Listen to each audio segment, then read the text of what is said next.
8:46 de la mañana, estamos de vuelta en Altavoz en Vital y estamos conversando con el sobrino de Julio Ramón Ribeiro, me refiero a Gonzalo de la Puente Ribeiro, y con Pedro Arriola, que es el director del Club Ribeiro. ¿Cómo era tu tío? Perdóname, antes de hablar sobre tu tío, Gonzalo, estábamos hablando con Pedrito sobre las actividades. Me dice que tuvieron una disertación importantísima. Actividad central académica con la profesora colombiana Galia Ospina, que abordó al Ribeiro ensayista. Fíjate, que más lo conocemos al narrador, al novelista, ¿no? Al prosista, pero al ensayista lo conocemos poco. Y mira mi situación de privilegio que tengo aquí, porque estoy viendo el perfil de Chalito, y es el perfil de Ribeiro. Esa nariz aguileña de los Ribeiro está muy presente. A lo Tucán. ¿Sí o no, Ruby? ¿Tú cómo? Efectivamente. Y en ese caso, Gonzalo, por ejemplo, los viajes. Tu tío ha desplegado muchos viajes, pero ¿cuáles son los más entrañables, por ejemplo? Mira. Y además han sido viajes duros también. Sí, naturalmente. El tema de los viajes de él por toda Europa, donde se puede reflejar en el diario, pero los que quería referir en el ámbito familiar era que cuando venía él a Lima, lo primero que quería era salir, y lo inmediato era la playa. Él venía en los veranos y íbamos desde las primeras playas muy temprano, porque él tenía que lucir su figura muy delgada, o mejor dicho, no quería lucir su figura muy delgada, y nos íbamos a la playa, acá a Venecia, después del peaje, o un poquito más al sur a San Pedro, y ahí jugábamos de las 8 de la mañana pelota con él, y Julio Ramón y Juan Antonio se metían al Mar Bravo de San Pedro ya de mayores. Estoy hablando de 1980, no, 77, 78, y después le gustaba ir a Punta Negra, le gustaba ir a Ica. Un día me pidió que lo llevé a Ica y gozaba realmente, ¿no? Por Pisco, Paracas, ¿no? Y eso se queda grabado porque fui privilegiado de ir con él en marzo del 91, y después hemos ido a Yangas porque él quería ir por ese valle que va a Santa Rosa de Quibes y un poco más, donde hay un cuento que es la piel de un indio no cuesta caro, quería evocar. Y también a Ica hemos ido un viaje familiar con su tío Fermín, que es personaje de cuentos, y otros familiares. Y jugando fútbol, ustedes jugaban fútbol con él, bueno, los tíos también. ¿Cuál era su ubicación? ¿Delantero? Él era delantero. ¿Delantero? Sí, él era delantero. ¿Mentiroso? No. Pese a su figura delgada, un poco flaco, alto, pero en la foto del colegio está delantero con Juan Antonio. Y no solamente eso, sino era un hincha fanático de Universitario, y tiene un cuento que se llama Atiguiba, Chalito, ¿no? De Alianza. Bueno, había una rivalidad. No todo es perfecto. Sí.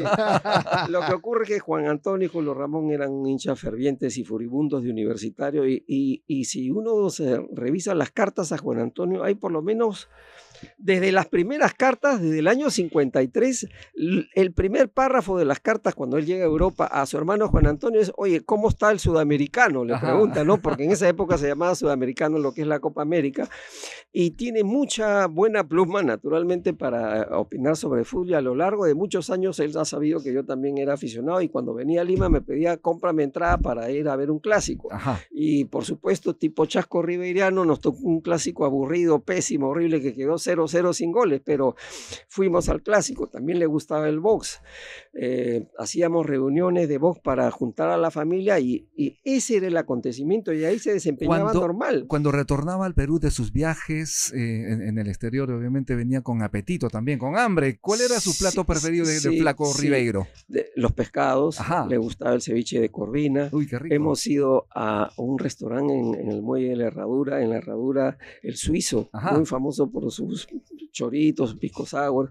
Iba con la familia. Nos pedía que lo lleváramos a los sitios que ya de grandes y adultos íbamos, como la Ciudad del Pescador, ¿no? Y respecto a tu pregunta, la papa a la huancaína, el arroz con pollo, arroz con pata, ají de gallina. Era sibarita, le gustaba comer bien. Era flaco, pero comía bien. Efectivamente, dada su figura, tenía que parar en un cierto momento, porque había tenido pues unas drásticas operaciones que no le permitían comer en abundancia, pero sí eso, y por supuesto acompañarlo con una cerveza o un vino, ¿no? A él de predilección el vino. Pedro, ¿cuál es la prosa apatria que a ti te mueve? La 200. ¿Qué dice?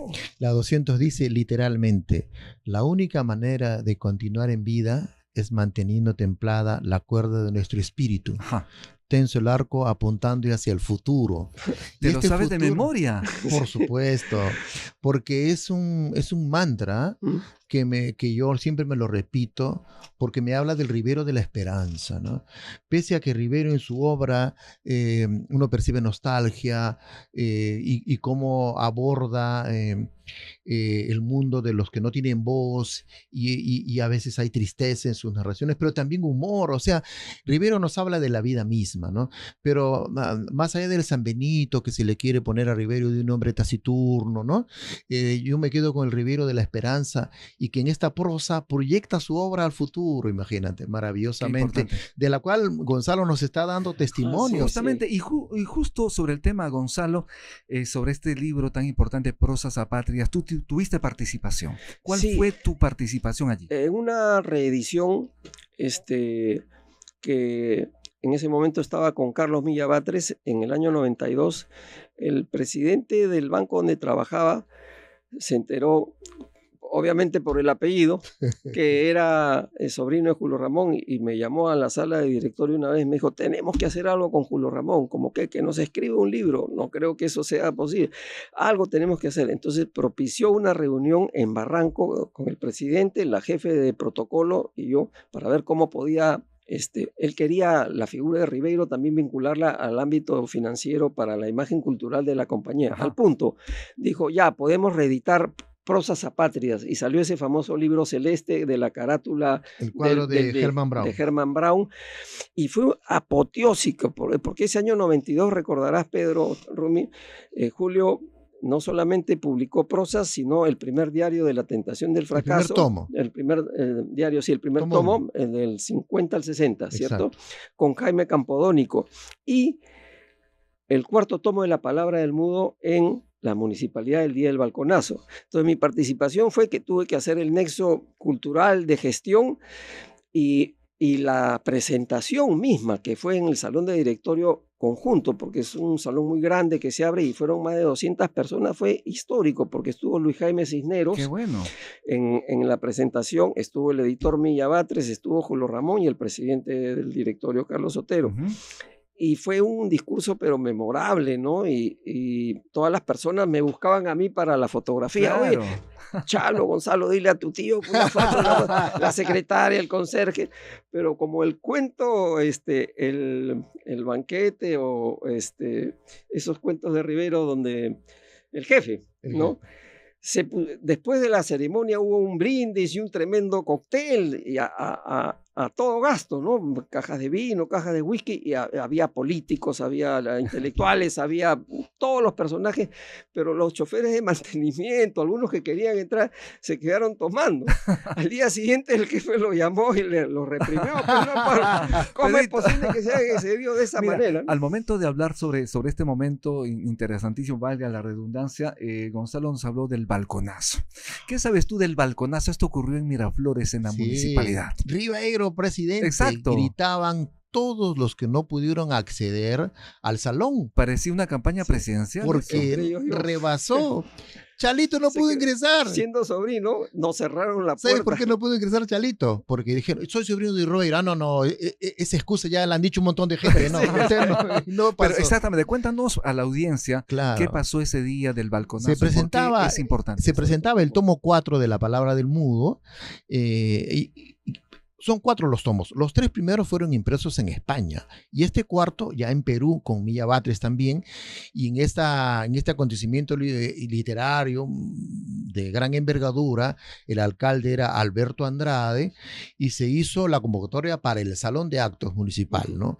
Que está en el segundo piso. Se vio colmadísimo de gente que no pudo entrar, ni familiares pudieron entrar. Y agentes, y desde el salón se escuchaba el bullicio, que la gente quería entrar y protestaba.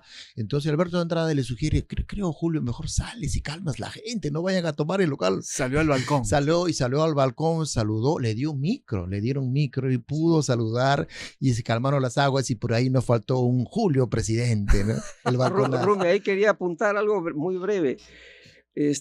Como las puertas estaban cerradas y la gente abarrotada, tuvieron que abrirlas en un momento dado al final, ¿no? y bajó un torrente que salía y otro torrente que subía entre los que estaba yo.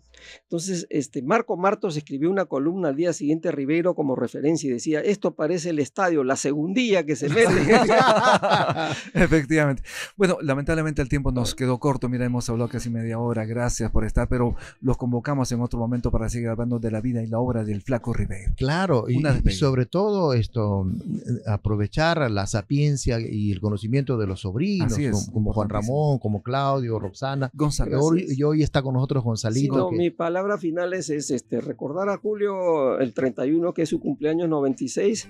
Él estaría muy contento de saber a dónde está en estos momentos con la difusión, tomarse una copa de vino recordándolo y leyéndolo. Eso es importante. Tu despedida también, tu mensaje. Sí, somos el Club Ribeiro, estamos abocados a la difusión de la obra de Julio Ramón, nos encuentran en las redes como el Club Ribeiro y felices de agruparlos en nuestra labor de difusión, amigos que están en Vital y en la tele también. Bien, muchísimas gracias. Estuvimos con Gonzalo de la Puente Ribeiro, sobrino de Julio Ramón Ribeiro, y también con Pedro Arriola, director del Club Ribeiro. No tenemos tiempo para más. Gracias por estar en sintonía de Radio Vital. Gracias por estar también en Movistar Televisión. Nos vemos el lunes. Muy buen fin de semana.